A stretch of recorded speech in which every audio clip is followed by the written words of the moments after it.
Okay,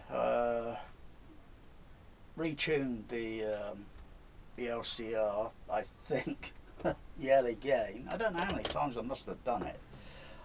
I still enjoy. I point of fact, I don't really enjoy movies that much. Don't really enjoy music that much. I don't even really enjoy signal generating, sound testing, um, due to suffering depression and mental health and such, and a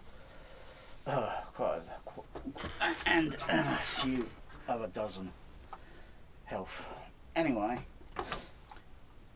how about the health of a sound system? Now a sound system must have suffered depression and such. But I could get into that way later. But whether a sound system can feel.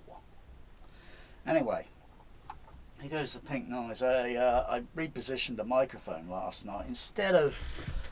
Um, instead of placing it usually around this height level, I just moved it up a little bit higher and focusing the microphone in that direction so it'll pick up the sound over the screen area. Obviously it's going to be more focused on one point, depending on where the direct sound's coming from. Blah blah blah. Black dB sheep, do you have any signal noise ratio? Yes sir, yes sir. Anyway, thing I was getting to was like the microphone pickup and where its position was, and playing back a film soundtrack, and all the signal levels are usually different. That I can see, that's pink noise going in there at the moment. That's when RTA pink noise being generated. It's on mute. I was listening to the opening scene to theatrical mix, Blue Thunder, where he uses the watch and he checks his sanity. It's a little Casio in it, and he presses it, and it's got a beep beep beep beep beep beep beep sound, which is around about 8 kilohertz. I should be able to hear that easy, but you could have headphones and play at a certain sound level, and then just move the headphones, kind of wiggle it a little bit slightly, and then guess what? You ain't gonna hear it. That tone might just go whoosh way past your auditory pickup, your sensors on your auditory. Oh yeah. Usually I have to adjust the headphones slightly.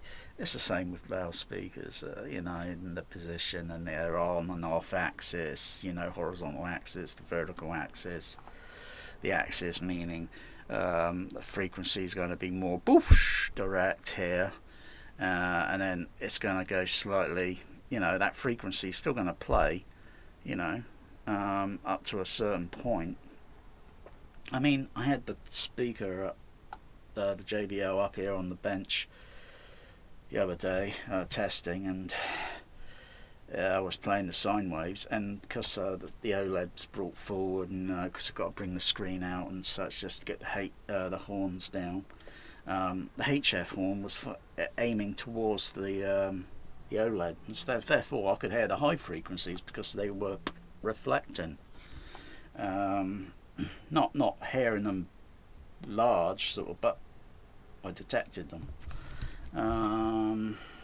So I thought I'd retune last night because I was putting the microphone in the position where it is, and usual, that typical main listening bullshit positioning. But there was something about the frequency response and thinking, well, I know these HF horns can go down fairly low down in frequency. I mean, they're not going to go mega low because that would destroy the diaphragm. Depending on the amount of input to wattage signal it receives, and you know what it is on the film soundtrack and such, and anyway, I like experimenting because it's like the THX experiment. That's what it's all about. You can't, if you got the actual THX, then you can brag that you're experimenting THX. If you haven't, you ain't got any bragging rights. And you got to have the real thing. You got to have the professional THX. I don't think the home version it even qualifies, because there's a lot of things the home version cannot do that the professional version can do. Besides, it's a set of standards. So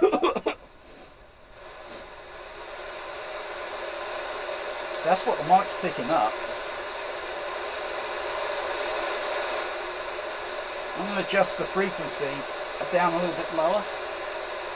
It's at 401 Hz.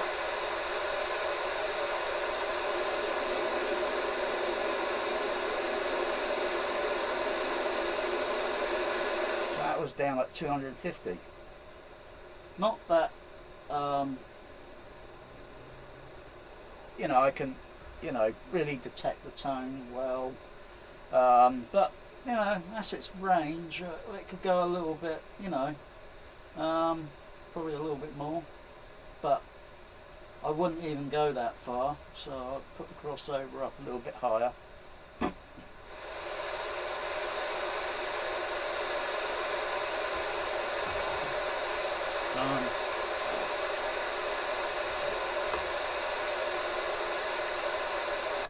Let's turn that off, because if I exit the because every time I switch the AVR mode from computer mode over to a player, whatever, the thing just times out. Very clever how it does that. I don't know.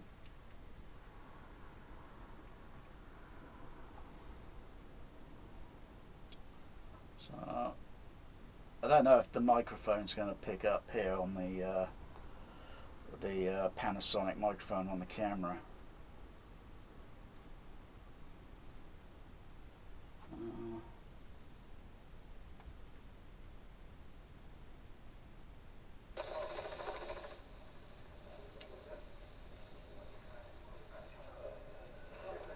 I can hear the bleeping.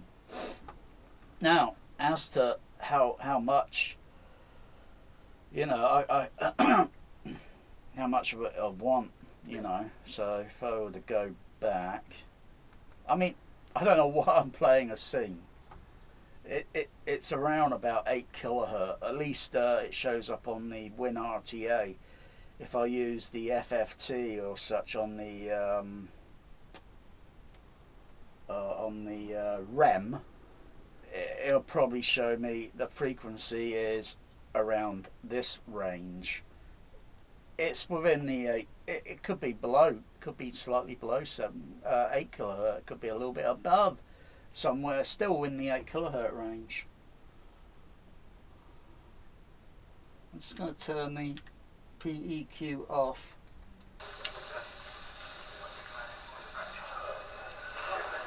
That's a little bit louder, but the rest of the dialogue, sound effects and such, is going to be a little bit too harsh. Oh no, oh dear. There's that thing like, oh dear, compression drivers are harsh. Well, that's nonsense. Any speaker could be made to sound harsh, depending on,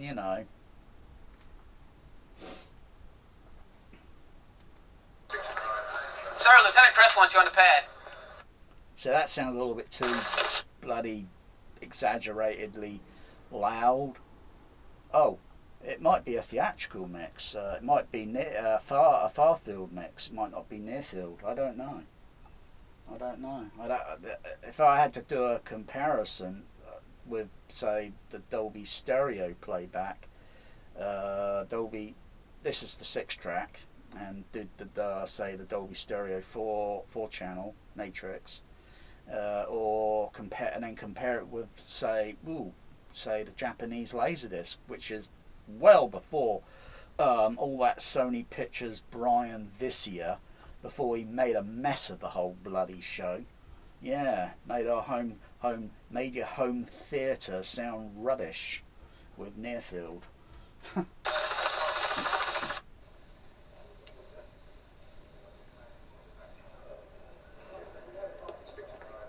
Sir, Lieutenant Press wants you on the pad. So yeah, that's playing at that level with the filter on, and of course.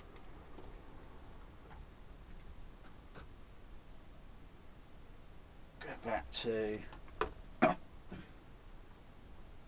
it's only what I'm looking at, and probably still make some minor adjustments, because one, I think it sounded a bit more realistic, the sound of the bleeping of the sine wave of the sound effect.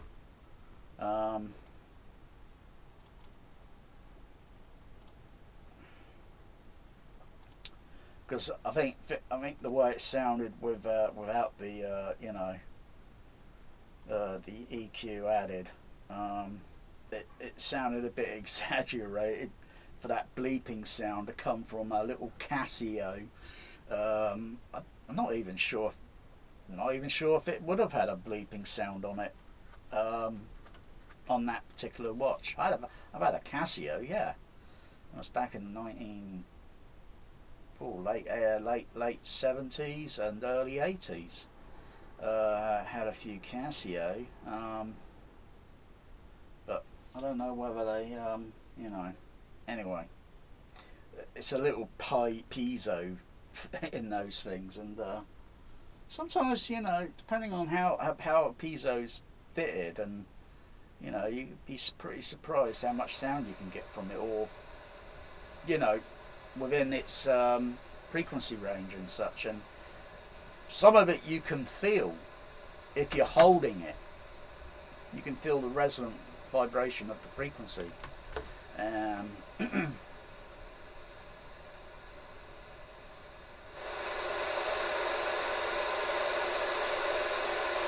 Turn that down. I'll turn the, and that's with the out. Let's put it off.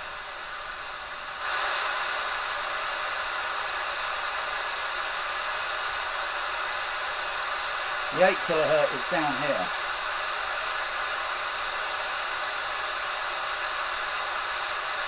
And the 6. Obviously, if I turn it up a bit louder, but it's not a case of turning it up louder. It's kind of matching the pink noise with, say, maybe like I don't know, the film soundtrack. That's like having two things playing at the same time and do an overlay. So I've got the sound effect playing, and then I'd have the the film soundtrack on, say, like center channel play, and then play the pink noise just underneath it, and then just gradually raise the level, and keep until, and then that'll be my playback reference. Because if I turn it up, it's just harsh. I mean, it's too audible, sort of thing. Anyway.